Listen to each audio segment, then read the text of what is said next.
할렐루야. 사랑하는 우리 한신 성도 여러분, 그동안 많이 힘드시고 어려우셨죠? 이제 8월 다섯째 주일 예배 드리기 전에 몇 가지 말씀을 드리겠습니다. 가정에서 예배 드리지만 하나님이 거기에도 임재해 계시고 하나님께서 예배를 받으십니다. 하나님 앞에서 하나님이 예배를 받으신다 하는 그런 마음으로 정성스럽게 경건하게 예배 임해 주시기 바랍니다. 교회 소식 몇 가지만 드립니다. 우리 9월 중에 우리 교회 창립 기념주일을 지키려고 합니다.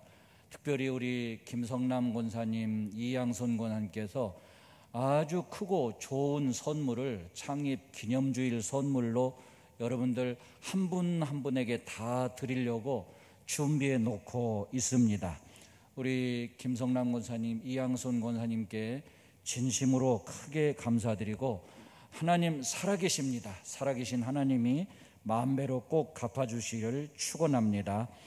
이렇게 교회에 성전 예배를 못 드리더라도 주중에 여러분이 오셔서 수시로 교회에서 기도하시고 기도가 끊어지지 않고 계속 이어지게 이렇게 해주셨으면 참 고맙겠습니다. 수시로 이렇게 여러분들이 지금도 교회로 오셔서 보면은 기도하시는 분들이 끊어지지 않고 이어지는 모습들을 볼 수가 있는데 너무나 감사하고 정말 담임 목사로서 마음이 흐뭇합니다. 그런 기도 꼭 이렇게 이어갈 수 있게 되기를 간절히 바랍니다. 다음 주일도 온라인 예배만 드릴 것인지 아니면 성전 예배도 병행할 것인지는 금요일 전후해서 문자로 공지해 드리도록 하겠습니다. 여러분들께서 이렇게 예배를 드리지 않더라도 본당과 교육관, 로비, 화장실 등등 부속실들을 청소해 주시고 또 관리해 주시는 여러분들이 계세요. 자원봉사 하시는 분들이 계신데 너무너무 고맙습니다. 하나님이 크신 은혜와 사랑으로 축복해 주시기를 축원합니다. 이제 다 같이 묵상기도 드리심으로 예배 시작합니다. 기도하겠습니다.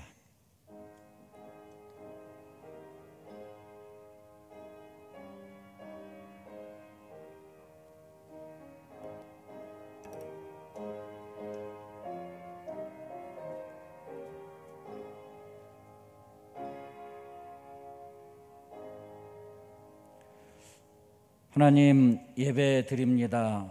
가정에서 예배 드리는 분들 하나님이 특별히 임재하시고 성령의 기운을 체험하게 하시고 감사와 기쁨이 넘치는 예배가 되도록 도우시고 역사하여 주옵소서. 모든 예배를 기쁘게 흠양해 주실 줄 믿사옵고 예수 그리스도 이름으로 기원드리옵나이다. 아멘. 사도신경으로 우리 신앙 고백 함께 합니다. 전능하사 천지를 만드신 하나님 아버지를 내가 믿사오며 그 외아들 우리 주 예수 그리스도를 믿사오니 이는 성령으로 잉태하사 동정녀 마리아에게 나시고 본디오 빌라도에게 고난을 받으사 십자가에 못 박혀 죽으시고 장사한 지 사흘 만에 죽은 자 가운데서 다시 살아나시며 하늘에 오르사 전능하신 하나님 우편에 앉아 계시다가 저리로서 산자와 죽은 자를 심판하러 오시리라. 성령을 믿사오며 거룩한 공회와 성도가 서로 교통하는 것과 죄를 사해 주시는 것과 몸이 다시 사는 것과 영원히 산 것을 믿사옵나이다. 아멘. 찬송가 48장 함께 부르시겠습니다. 가정에서 예배 드리시는 분들도 이 찬송을 부르시면서 하나님께 예물을 드리겠습니다.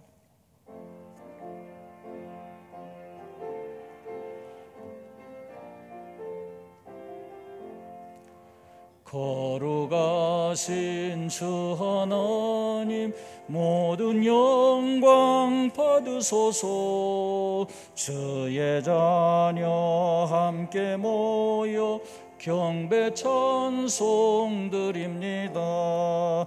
전능하사 천지만물 창조하신 하나님 찬양하며 드리오니 우리 예배 받으소서. 자비하신 주 하나님 모든 영광 받으소서. 죄와 허물 용서하신 크신 사랑 고마워라. 상한 심령 품어주사 기쁨 주신 하나님 감사하며 드리오니 우리 예배 받으소서. 은혜로우신 주 하나님 모든 영광 받으소서. 불기둥과 구름기둥 인도하심 놀라워라. 근심 걱정 슬픔에도 함께 하신 하나님 마음 모아 드리오니 우리 예배 받으소서. 아멘. 기도하겠습니다. 고마우신 하나님 아버지, 은혜와 사랑을 감사합니다. 어려운 중에도 정말 힘들고 지치고 피곤하고 주저앉고 싶고 그런 중에도 독생자를 우리에게 보내주신 그 하나님의 사랑과 그 은혜를 인하여 버텨내고 또 견뎌내고 하나님을 향하여 두 손 모은 손 내리지 않고 나아가게 해주심을 감사드립니다. 우리에게 찾아오셔서 우리들을 붙드시고 힘주시고 위로하시고 도와주시사 우리의 심령 속에서 새 힘이 넘쳐나게 도와주시고 어떤 역경과 어려움도 능히 극복하고 이겨나갈 수 있는 믿음과 의지가 솟구치도록 역사 인도하여 주옵소서. 생사화복을 주장하시는 하나님, 아무리 어렵고 힘든 중에라도 아무리 불경기에라도 하나님께서 우리 양떼들을 붙드시고 지키시고 도와주시옵소서.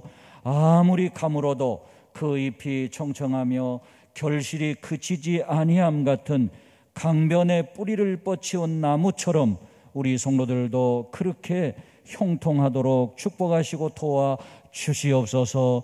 믿음 주시길 원합니다. 건강 주시길 원합니다. 재물 얻을 능을 주시어서 물질의 축복도 주시사 하늘나라 사배도 부여하고 선한 사배도 부여하며 복되고 보람있게 살아가도록 축복하시고 도와주시옵소서. 우리 자녀들을 축복하시고 도와주시어서 하나님 모든 민족들 위해서도 뛰어난 이름을 가지는 자녀들이 되게 해주시며 하나님을 기쁘시게 해드리고 부모님을 기쁘시게 해드리고 이 나라와 사회에서 꼭 필요로 하는 인물들이 되어지도록 앞날을 축복하시며 길을 열어주시며 돕는 자를 붙여주시며 하나님의 권능과 능력의 팔로 이끌어 주시옵소서. 우리 하나님, 우리 양떼들 세상 속에 살지만 감염병으로부터 모든 재난으로부터 완벽하게 지키시고 보호하여 주시옵기를 간절히 빕니다. 꼭 그렇게 인도하여 주시옵소서. 우리 교회도 이 나라도 하나님이 사랑하시고 그래서 이 모든 감염병 속히 물러가되 하나님 전 세계에서도 감염병이 물러가도록 하나님 역사하시고 도와주시옵소서. 그래서 온 인류가, 우리나라가, 우리 교회 성도들이 평안하게 살아가도록 축복하여 주옵소서. 주님의 은혜, 사랑 믿사옵고 감사드리며 예수 그리스도 이름으로 축복하며 기도하옵나이다. 아멘.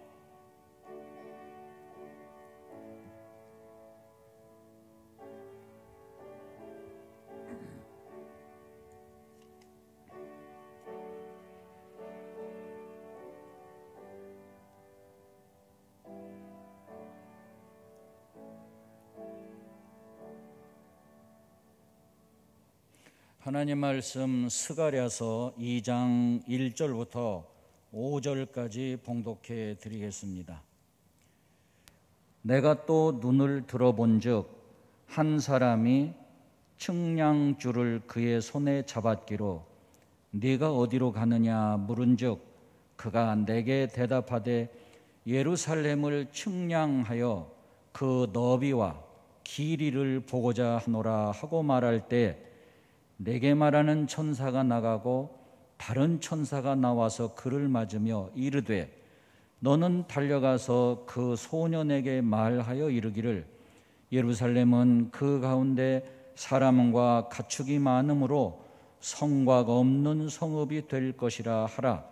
여호와의 말씀에 내가 불로 둘러싼 성곽이 되며 그 가운데에서 영광이 되리라. 아멘. 지난 18일 새벽이었습니다. 아마 화요일이었던 것 같아요. 밤새 잠을 잘 못 자고 뒤척이다가 새벽이 되어서 교회에 기도하러 나왔습니다. 2층으로 올라갔습니다. 먼저 에어컨을 켜고 여기저기 둘러보고 화장실도 가보고 그리고 의자에 가서 앉았습니다. 성경을 읽으려고 성경책을 가져다가 그냥 아무런 생각 없이 성경을 펼쳤습니다. 근데 바로 그때 에어컨 바람이 세게 불면서 성경책 책장을 여러 장을 넘기는 겁니다. 그냥 바람이 불어서 넘어가겠거니 그리고 무심코 지켜봤습니다. 별 생각이 없었습니다. 그러더니 어느 한 곳에서 더 이상 성경책 책장이 넘어가지 않는 거예요. 에어컨 바람이 좌우로 왔다 갔다 하니까 바람이 부를 때는 넘어가고 안 부르니까 안 넘어가고 그냥 그렇게 생각을 했죠. 근데 에어컨 바람이 또 불어오는데 분명히 바람이 세게 불어오는데 이번에는 성경 책장이 넘어가지 않는 겁니다. 그냥 그대로 있습니다. 그래서 자연스럽게 눈길이 성경 책장으로 갔죠. 그거 보니까 스가랴서 2장입니다. 그리고 보니까 측량줄, 예루살렘 이런 단어가 눈에 들어오는 거예요. 그 순간 측량줄? 측량줄은 하나님이 보호하신다는 건데 그 순간 뭐가 딱 들어맞는 겁니다. 딱 들어맞아요. 이 코로나 이 상황 속에서 이 위험 속에서 하나님이 우리 교회를 우리 양떼들을 지키시고 보호하신다는 그런 말씀인가 보다. 그러고 보니까 에어컨 바람이 성경책 책장을 넘긴 거 이거 혹시 하나님이 바람을 이용해서 성경책 책장을 넘기신 거 아닐까? 그리고 하필이면 그 많은 성경 중에서 스가랴 2장이 딱 펼쳐지게 한 게 이게 무슨 하나님의 계시나 사인이나 메시지 이런 건 아닐까? 그런 생각이 스치는 거예요. 여러분은 어떻게 생각하세요? 과연 하나님이 책장을 넘겨주신 걸까요? 에어컨 바람을 이용해서? 그리고 여기 스가랴 2장을 펼쳐지게 한 게 하나님의 특별하신 어떤 사인이나 메시지가 있는 걸까요? 여러분 신비주의라고 하는 말 많이 들어보셨죠? 신비주의 무슨 뜻입니까? 하나님을 인식하는데 내 지성, 이성, 객관성 이런 걸 다 배제하고 자기의 개인적, 주관적 감각이나 느낌이나 체험만을 위주로 해서 하나님을 인식하려고 하는 것, 이게 신비주의입니다. 그러니까 신비주의는 신기하고 기이한 현상이나 일들도 신비고 신기하지 않고 기이하지도 않은 일상적인 현상들도 일들도 신비고 이렇게 보아요. 그래서 일상적인 그냥 평범한 그런 일들조차도 이거 신비한 거야 이렇게 믿고, 그리고 여기에 하나님의 메시지가 있어, 하나님의 사인이 있어 이렇게 믿고 생각하는 거, 이게 신비주의인 거죠. 성경에는 신비적인 사건들이 적지 않게 있습니다. 신비한 일들. 예수님이 동정녀 탄생, 처녀에게서 잉태하시고 태어나셨다? 또 신비지요. 예수님이 죽었다가 3일 만에 부활하셨다. 이것도 얼마나 큰 신비지요. 물 위를 걸으셨다. 사도 바울이 셋째 하늘까지 올라갔다 왔다. 신비지요. 사도 요한이 반모섬에서 육신과 영체가 서로 분리되는 체험을 했다. 신비지요. 부활하신 주님을 만나서 이 세상 끝날에 있을 그런 심판의 예정들을 사도 요한이 미리 보았다. 신비지요. 성경에는 신비적인 사건들이, 기이한 일들이 참 많아요. 그러면 성경이 신비주의일까요? 아닙니다. 달라요. 성경책은 족장들이나 선지자들이나 예수님이나 사도들이나 이런 사람들을 통해서 말씀하시고, 또 이스라엘 역사를 통해서 하나님의 임재를 보여주시고 이렇게 한 것이지만은, 신비주의는 자기 개인적이고 주관적인 체험이나 느낌이나 감각이나 이런 것들을 통해서 하나님을 인식하려고 하는 것이기 때문에 많이 차이가 나요. 성경은 신비주의와는 달라요. 그래서 성경은 신비로운 사건이 많이 있지만 신비주의는 아니다. 광화문 집회가 있기 3일 전, 그러니까 수요일 날입니다. 8월 12일 날 새벽에 있었던 진짜 엄마와 가짜 엄마의 깨달음, 지난주에 제가 설교했죠.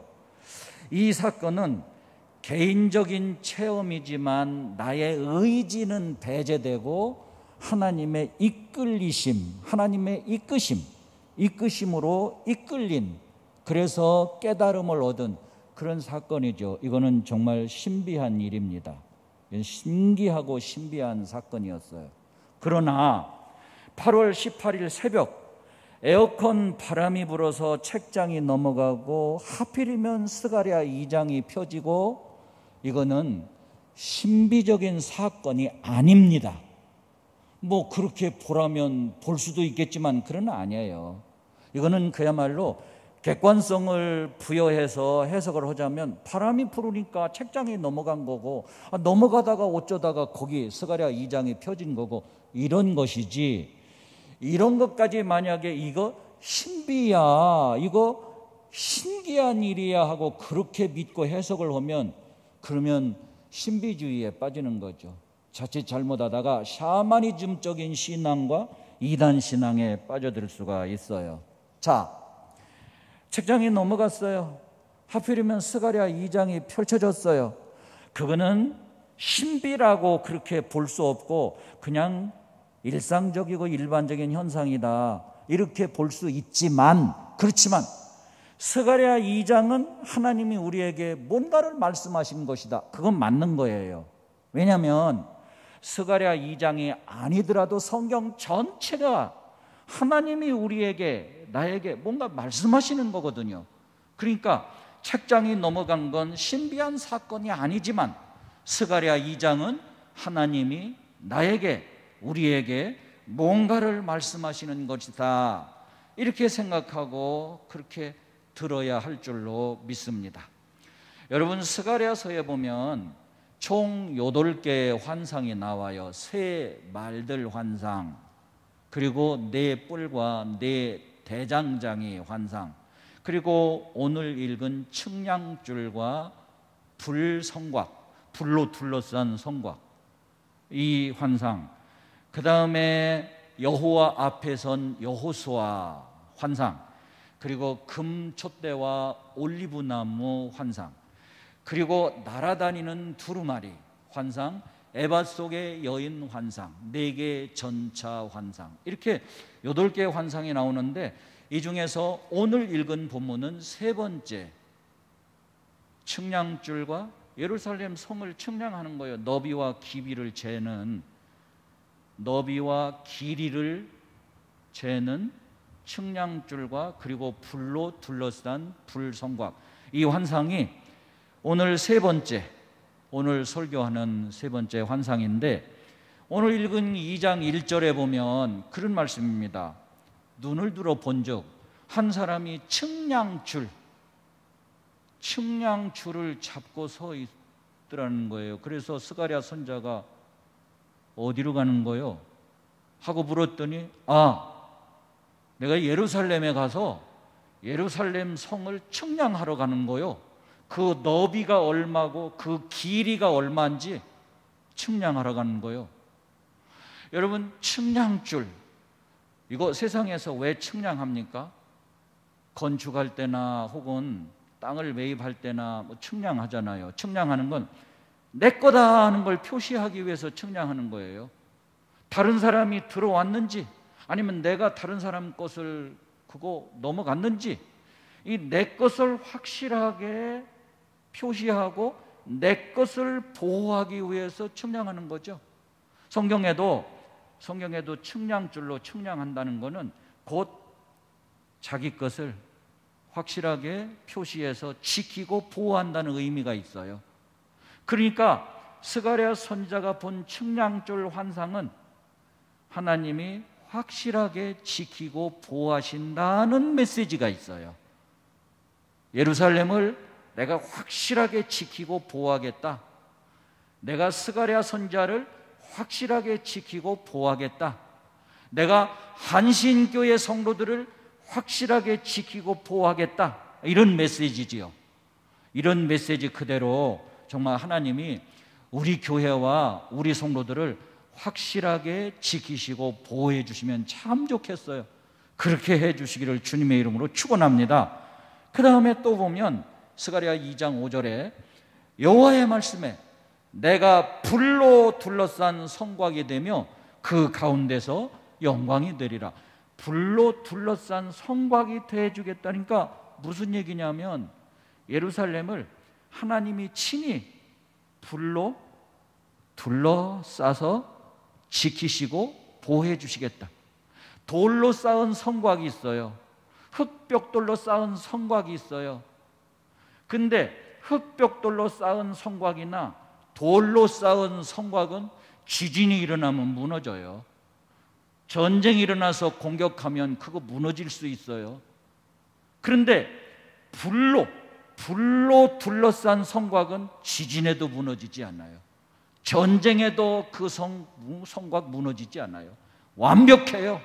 완전해요. 그러니까 불로 둘러싸서 성곽이 되겠다는 말은 하나님이 불로 둘러쳐 주셔서 절대로 무너지거나 그리고 파손되거나 이런 일이 없도록 완전하고 완벽하게 지켜주시겠다는 그런 말씀입니다. 그리고 네가 그 가운데서 영광이 되리라, 이 말은 더 메시지 성경을 보니까 네가 세상의 빛이 되리라, 이런 말씀으로 풀이를 했더라고요. 그러니까 하나님이 완전하고 완벽하게 보호하시고 지켜주실 뿐만 아니라 온 세상에 빛이 되도록 이렇게 해주시겠다 하는 그런 말씀입니다. 그런데 여러분, 여기 참 아주 묘한 게 있어요. 여기 스가랴서가 학개서 바로 다음에 나오거든요. 학개와 스가랴 선지자는 동시대 사람이에요. 동시대. 근데 학개서의 메시지는 뭐냐면 보호하고 지켜주시고 회복하게 해주시는데, 그런데 현재 지금 그렇게 해주겠다는 말씀이고, 스가랴서는 지금이 아니라 앞으로 미래에 보호하고 지켜주고 회복하게 해주겠다는 그런 말씀이에요. 그러니까 학개서 다음에 스가랴서가 나온다는 거 아주 참 이게 신비한 건데요. 학개서 지금 현재 너희를 보호하겠다. 그리고 회복시켜 주겠다. 스가랴서 앞으로 미래에 너희를 보호해 주겠다. 그리고 회복하게 해 주겠다. 이런 말씀입니다. 학개서 말씀하신 것처럼, 스가랴서에서 말씀하신 것처럼 하나님이 현재도 그리고 미래에도 하나님이 여러분을 완전하고 완벽하게 지키시고 보호하시며 또 회복하게 해 주시기를 주님의 이름으로 축원합니다. 그런데 조심할 게 있어요. 맹목적 신앙을 조심해야 됩니다. 하나님이 완전하게 지켜주신데 근데 뭔 걱정이야? 괜찮아. 그게 아니죠. 여러분, 잠언 19장 3절에 무슨 말씀이 있어요? 사람이 미련함으로 자기 길을 굽게 하고 그러고도 마음으로 여호와를 원망하느니라. 자기가 자기 길을 굽게 만들고 그리고 하나님 원망한다는 거예요. 이게 뭔 얘기예요? 불 속에 뛰어들면 그러면 당연히 데이고 불에 상하고 그거 뻔한 거 아니에요. 그런데 불 속에 뛰어들면서 하나님이 보호해 주실 거야, 걱정 없어. 이 맹목적 신앙이라고 그래요. 그런 거 보고 높은 꼭대기에서 저 탑 위에서 저 지붕 위에서 뛰어내리면 다치고 잘못하면 죽을 수도 있다는 거, 그거 상식 아니에요? 그런데 괜찮아, 하나님이 다 지켜주시고 천사들을 보내서 떠받들어 줄 거야. 이게 맹목적 신앙이라 그런 말이에요. 감염병 수칙 안 지키고 그러고도 나 감염병 안 걸려, 걱정할 거 없어. 맹목적 신앙이에요. 이 맹목적 신앙을 우리가 조심해야 돼요. 심지어는요, 아무 노력도 하지 않으면서 공부 잘하기를 바라고, 그 맹목적 신앙이에요. 사람이 하나님께서 너 가만히 있어, 그래 내가 다 알아서 해줄게, 이렇게 지으시지 않았어요. 사람이 할 수 있는 노력은 내가 하고 그리고 못하는 부분은 하나님께 맡기고 기도하고, 이게 올바른 신앙이에요. 내가 할 수 있는 부분조차도 내가 안 하면서 하나님 알아서 다 해주세요? 그런 신앙은 올바른 신앙이 아닙니다. 지난주 토요일인가요? 22일 날, 토요일 날 오후에 우리 교단 총무님한테서 문자가 왔어요. 그래서 그 문자를 길게 왔는데 문자를 읽어보니까 우리 기장교단은 전국적으로 단 한 사람도 코로나에 걸린 사람이 없는 걸로 파악되고 있다. 그러니까 총회에서 이렇게 알아보니까 각 노회로 또 교회로 이렇게 알아보니까 우리 기장교회 교인 가운데 한 사람도 코로나 감염되고 여기 코로나에 걸린 사람이 없는 걸로 파악하고 있다. 여러분, 하나님이 특별히 우리 기장교단을 사랑하셔서 그런 걸까요? 나는 그렇게 생각 안 해요. 우리 기장교회들이 방역 당국의 지침에 잘 따르고 그리고 우리 기장교회 목사님들이 방역 수칙을 스스로 잘 지키고 예방을 잘 해서 그렇게 감염 환자가 나오지 않았다. 난 이렇게 생각을 합니다. 우리 교회도 마찬가지고요. 이렇게 철저히 지키고 그리고 예방을 잘하고 그리고 또 우리가 도저히 우리 힘으로 할 수 없는 부분은 하나님께 맡기고 하나님 의지하고 하나님께 기도하고 이렇게 해야지. 그렇지 않습니까? 아무리 교회가 기도하고 열심히 노력하고 애를 써도 교인들 중 어느 누가 이런 것들을 무시하고 수칙을 지키지 않고 제멋대로 행동하고 그러면 교회의 노력은 허사가 될 수 있죠.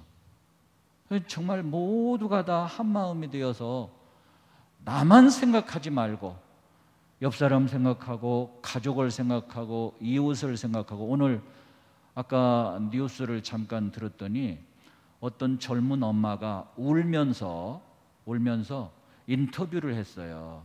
인터뷰하는데 울면서 그런 얘기해요. 코로나에 온 가족이 감염이 돼서 어린 것들, 그 어린 아이들하고 엄마가 따로 떨어져서 치료를 받아야 되는데 가슴이 미어지고 찢어진다.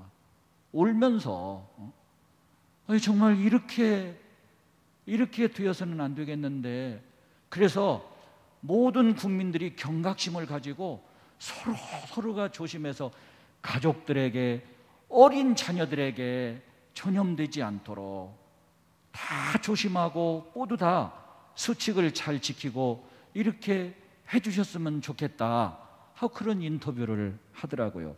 마음이 찡해 오더라고요. 말씀을 마칩니다.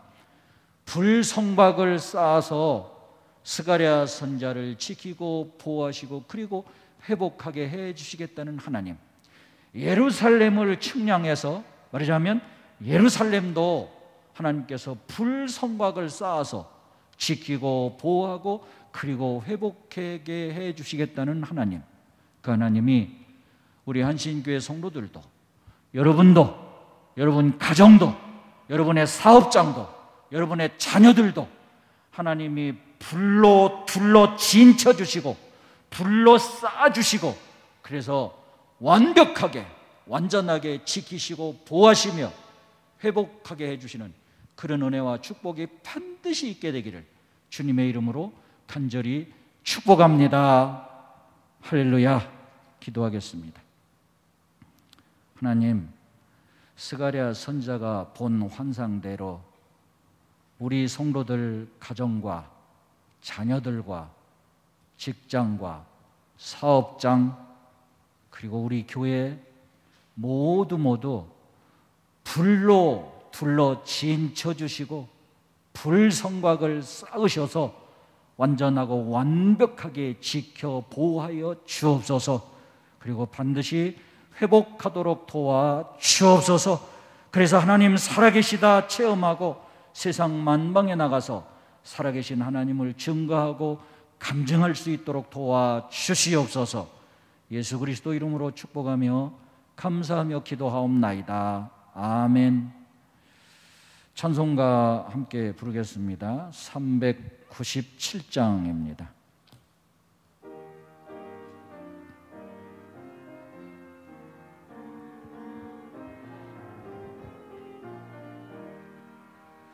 주 사랑 안에 살면 두려움 없으며 그 사랑 변함없어 늘 마음 편하다. 저 폭풍 몰아쳐서 내 마음 떨려도 주 나의 곁에 계셔 겁낼 것 없어라. 주 나의 목자시니 부족함 없으며 주 인도하는 대로 늘 따라가리라. 그 지혜 나를 깨쳐 내 앞길 밝히니 나 주의 길을 따라 주 함께 살리라. 저 넓고 푸른 들판 내 앞에 열리고 그 검은 구름 거쳐 새 하늘 보인다. 끝없는 나의 소망 저 환한 생명길 참 보배 되신 주님 늘 함께 하소서. 아멘. 기도하시겠습니다. 이제는 우리 주 예수 그리스도의 충만하신 은혜와 하나님 아버지 극진하신 사랑과 성령님 감동으로 역사하시고 도우시며 위로하시며 평강으로 축복하시는 은총이 우리 모든 성도들 머리 위에, 그 가정과 자녀들과 생업과 직장 위에 늘 충만토록 함께 하시옵기를 간절히 축원하옵나이다. 아멘.